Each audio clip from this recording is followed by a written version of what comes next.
สวัสดีค่ะวันนี้เราก็จะมารีวิวเบอร์เกอร์กันค่ะส่วนประกอบก็จะมีสลัดมะเขือเทศซอสนี่จะเป็นเบอร์เกอร์กุ้งเบอร์เกอร์หมูแล้วก็เบอร์เกอร์ไก่เริ่มกันเลยจ้า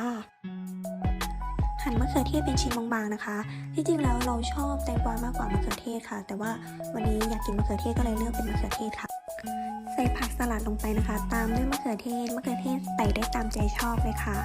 ชอบมากก็ใส่มากชอบน้อยก็ใส่น้อยค่ะตามด้วยซอสเราจะเลือกเป็นซอสพริกค่ะ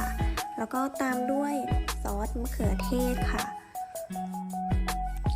ตามด้วยมายองเนสนะคะมายองเนสนี่ยิ่งใส่เยอะยิ่งอร่อยนะคะแต่ว่านี่เราบีบไม่ออกเราก็เลยใส่ได้แค่นี้นะคะแล้วก็ปิดขนมปังลงไปมาดูลีลาการพับกระดาษฟอยล์ของเรายับสวยงามตามสไตล์เรามาลองชิมกันเลยค่ะชิ้นแรกจะเป็นยังไงนะคะงำไปคำแรกนะคะเนื้อแน่นจริงคำที่2ค่ะยังไม่ได้รสชาติเท่าไหร่นะคะเดี๋ยวลองคำที่3ค่ะ กินไม่หยุดเลยค่ะคราวนี้